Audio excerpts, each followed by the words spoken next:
찾아가는 시간입니다. 미디어 직설 언론인권센터 윤여진 상임이사 전화로 만나보겠습니다. 안녕하십니까? 네, 안녕하십니까? 네, 이번 주 미디어 이슈 어떤 거로 시작을 해볼까요?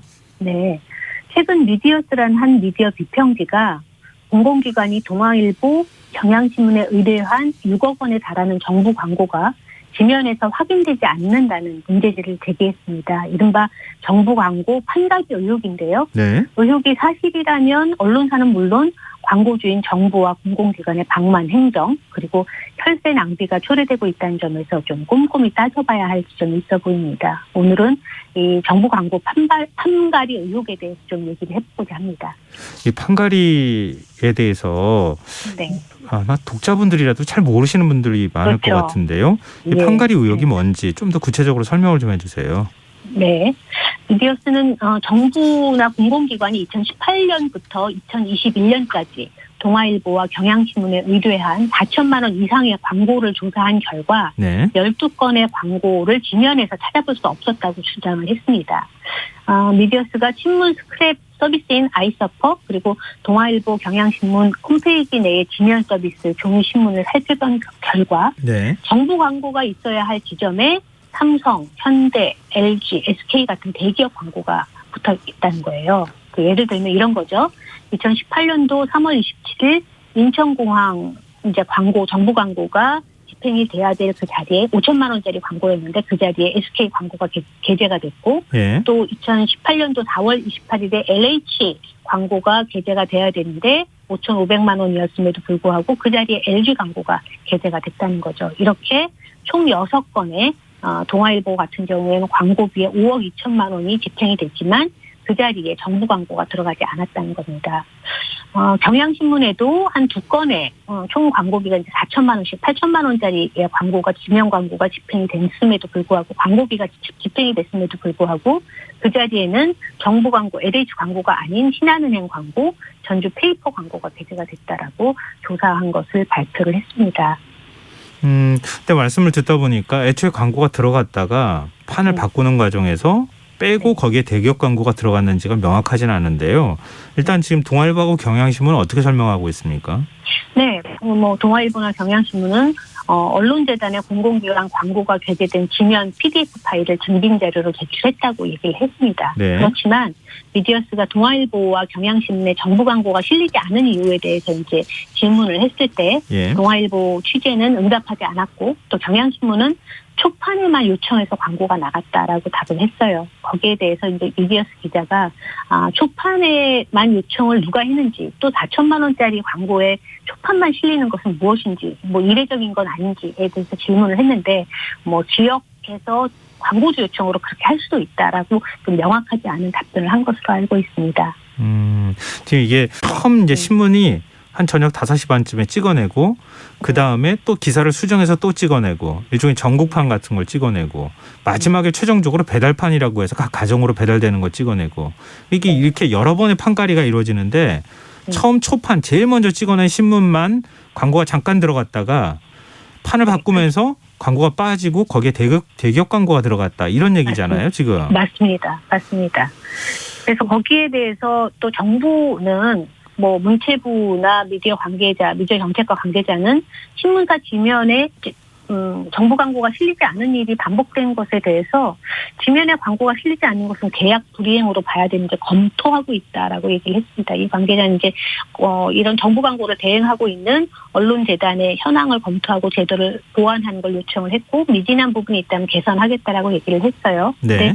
지금 어쨌든 정부 광고가 집행되는 과정을 보면 정부기관의 광고는 2018년도 12월부터 시행된 정부 광고법에 따라서 한국언론진흥재단이 대행을 맡고 있습니다. 네.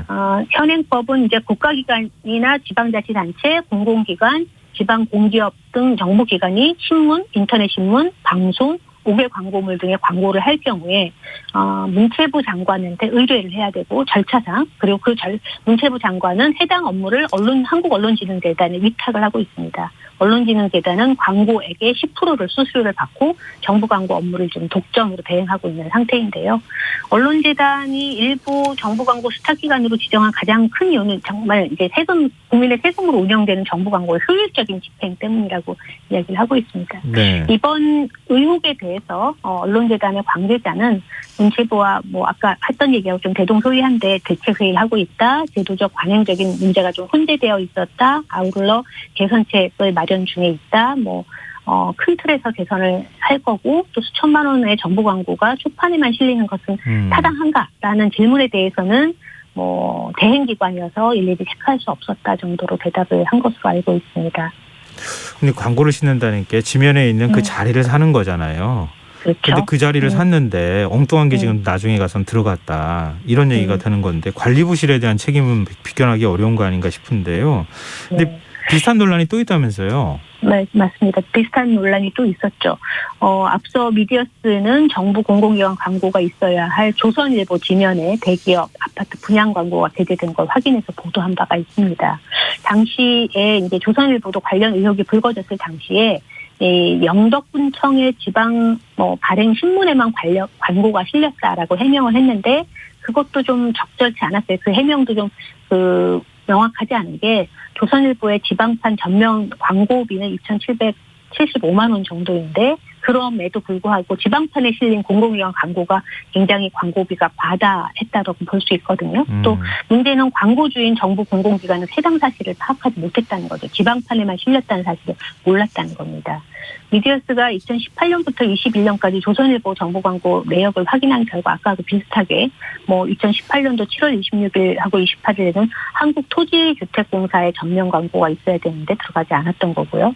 그렇게 이런 건이 4차례나 있었는데 당시 조선일보에 광고를 의뢰한 정부 공공기관은 이러한 사실에 대해서 굉장히 황당하다는 반응을 보였다고 해요. 네. LH 관계자는 증빙 자료에는 광고가 있는데 실제 지면에는 광고가 왜 없지? 이런 거죠. 그리고 언론재단에서 하는 일이 이런 집행과 관련된 것을 확인하는 건데 확인이 안 됐다면 그 문제가 있는 거 아닌가? 또 더군다나 아까 얘기했듯이 조선일보는 지방에만 발행됐다고 했는데 광고주 입장에서는 지방에만 배제하지 않도록 했다는 거죠. 종합판을 보고 독자가 광고를 보는 건데 이제 그럴 수 있냐라는 얘기를 했다는 겁니다. 근데 정부 광고비가 이렇게 집행되면 안 되는 거잖아요. 그렇죠. 문제는 정부 광고가 제대로 만약에 나가지 않았다 하더라도 광고비를 환수할 수 있는 조치가 좀 어렵다는 게 지금의 어떤 제도적인 맹점인 것 같습니다. 문체부 관계자는 조선일보 정부 광고 논란 당시에 환수는 지원금과 관련돼서 이루어지고 또 광고는 계약이기 때문에 관계자 간의 계약 의무를 이행했는지 살펴봐야 된다고 말을 했는데요. 이 문제와 관련돼서 저희 단체에서도 좀 강력하게 문제를 제기했었죠. 정부 기관의 돈이 이렇게 쓰는 것이 맞지 않고 그리고 정부나 공공기관이 언론사에 돈을 주기 위해서 광고를 의뢰하는 게 아니라면 광고가 제대로 집행되는지 확인하는 시스템이 먼저 있어야 된다라고 이야기를 했습니다. 그리고 김성순 민주사회를 위한 변호사 모임 미디어 언론 위원장도 문제가 사실이라면 사기죄가 적용될 수도 있고 광고주 역시 자신들이 속았다는 인식을 가지고 있다는 문제를 제기를 할 수 있다라고 이제 이런 점을 좀 강조를 했습니다. 근데 언론사의 어떤 비윤리적 행위가 문제인 겁니까? 아니면 정부 광고 관리 자체가 잘 안 되는 겁니까? 모든 문제가 같이 있다고 볼 수 있을 것 같습니다. 관리도 제대로 안 되고 있고 그다음 언론사가 그 틈을 이용해서 어떤 제대로 되지 않은 그 판가리 의혹이 제기될 수밖에 없는 일들을 좀 저질렀다고 보여지는데요. 언론재단에 정부 광고 내역에 대한 정보공개 청구 소송을 제기를 했던 정보공개센터의 강성국 활동가는 정부 광고 집행을 하는 언론재단과 광고주인 정보 공공기관에 방만한 행정, 또 이를 이용하는 언론사들의 광고 사기라고 좀 이야기를 했습니다. 큰 규모의 혈세가 낭비된 사건이고 또 문체부와 언론재단이 책임지고 전수조사를 해서 광고 사기를 벌인 언론을 밝혀내고 상당 기간에 또는 경우에 따라서는 영구적으로 정부 광고를 수행하지 못하도록 해야 되는 거 아니냐라는 이야기를 좀 했습니다. 그리고 김동찬 언론개혁 시민연대의 정책위원장도 언론사의 자료 제출 요건을 좀 강화하고 모니터링을 확대할 필요가 있다라고 얘기를 했습니다. 뭐 그냥 넘어갈 수 없는 사안 아니냐라는 얘기를 했습니다. 네, 일반적인 기업들 같으면은 이렇게 했겠나 싶은 생각이 들어요. 그러니까 맞습니다. 그 돈을 철저하게 관리하잖아요. 근데 그 그렇죠. 광고가 제대로 얼마나 잘 나갔는지를 분명하게 확인해야 할 텐데 그 제대로 확인하지를 못하고 있다. 예, 근본적으로 아마도, 예. 말씀하십시오. 아마도 인터넷으로 사람들이 많이 보고 지면을 많이 보지 않는 어떤 트렌드도 있겠지만 사실 집행된 것에 대해서 확인하는 의무가 이루어진 건 너무 당연한 거죠. 예. 근데 그러지 못했다는 것이 좀 문제인 것 같습니다. 네. 근데 오늘 우리가 또 생각해봐야 할 이슈 하나 더 갖고 오셨다면서요? 네. 최근 유튜브가 가로세로 연구소에 대해서 일주일 동안 업로드 중단 제재를 내렸어요. 예.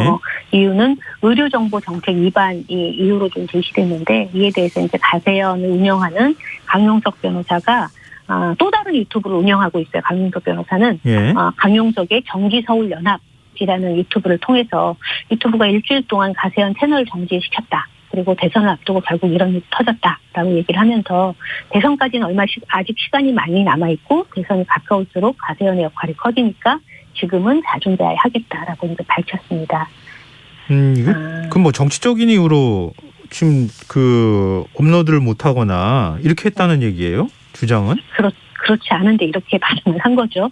사실 이번에 그 유튜브가 일주일 동안 노출 중단을 하게 된 이유는 유튜브 커뮤니티 심의 가이드라인에 저촉됐기 때문인데요. 어떤 내용을 가세연에서 영상이 나간다면 오미크론은 감기 수준인데 이를 막겠다고 방역 팩스를 강행하는 것은 너무한 처사다. 그리고 백신 접종이 더 위험한 거 아니냐라는 소리도 나온다라는 것을 이제 영상에서 나왔거든요. 네. 근데 지금 현재 유튜브의 커뮤니티 심의 가이드라인을 보면 코로나19 증상 사망률 전염성이 심각하지 않거나 일반적인 감기나 계절성 독감 정도라고 하는 주장, 그리고 코로나19 백신을 접종받아도 코로나19에 감염될 위험이 줄어들지 않는다는 주장, 그리고 코로나19 백신이 코로나19 확산을 막는 데 효과적이지 않는다는 주장이 포함된 콘텐츠를 금지하고 있어요. 그렇기 때문에 이번에 일주일 동안 그 가세연의 영상이 중단된 것인데 되게 엉뚱하게 정치적인 이야기인 것처럼 하고 있는 거죠. 이제 가세연뿐만 아니라 일부 유튜브 채널이 확인되지 않은 이른바 가짜 뉴스를 유포한다거나 또 특정인의 명예를 훼손한다거나 이런 게 문제가 됐던 게 이번 처음은 아니잖아요. 네. 그렇죠. 유튜브 내부 가이드라인이 있긴 하지만 좀 신고자의 입장, 피해자의 입장에서 신고하는 시스템이라든지 아니면 이런 문제들이 제기됐을 때 신속하게 해결되는 문제가 되고 있지 않다고 아마 여러 이용자분들도 생각하고 계실 겁니다. 그런 측면에서 유튜브가 이용자 측면, 피해자 측면에서 조금 더 이런 이용 시스템을 좀 잘 만들어야 되지 않나 이런 생각을 하고 있고요. 이런 제재를 취하고 있지 않은 것, 아주 강력한 제재가 취하되지 않기 때문에 사실 유튜브 내에서의 어떤 콘텐츠의 문제들이 계속 발생하는 것들이 계속 되고 있기 때문에 이런 문제들은 계속 시민단체 쪽에서도 지속해서 감시해야 되고 문제를 제기해야 될 지점이 아닌가 보고 있습니다. 이게 사실 내부 가이드라인이 잘 지켜지고 있지 않다라는 것하고 가이드라인이 허술하다고 하는 것 두 가지가 다 결합되어 있는 건가요? 맞습니다. 내부 가이드라인이 있지만 그 내부 가이드라인을 좀 더 촘촘하게 봐야 되고요. 이용자 측면이나 피해자 측면이 좀 신속하게 문제를 해결할 수 있도록 또 하나는 내부 가이드라인이 지켜질 수 있도록 조금 더 이제 가이드라인을 자세하게 만들어야 된다는 것. 또 하나는 만들어진 가이드라인이 제대로 이용될 수 있도록, 제대로 이것이 실행될 수 있도록 그런 절차들이 또 다 잘 만들어져야 된다는 것이 필요한다고 보고 있습니다. 그래서 대중들을 향해서 자신의 어떤 이름을 걸고 방송을 한다고 하면 아무리 유튜브 채널이라 하더라도 좀 책임감 있게 방송을 해야 될 필요도 있지 않을까 그런 생각이 드는데 좀 그런 태도를 찾을 수가 없어서 좀 씁쓸하다는 느낌도 드네요. 그렇죠. 네. 이번 가세연 건만 보더라도 그렇습니다. 네, 알겠습니다. 오늘 미디어 직설 여기까지 하겠습니다. 오늘 말씀 고맙습니다. 네, 감사합니다. 네, 지금까지 언론인권센터 윤여진 상임이사와 함께했습니다. KBS 1라디오 김성환의 시사 1부 순서는 여기서 마무리하겠습니다. 전 11시 전과 2부에 다시 오겠습니다.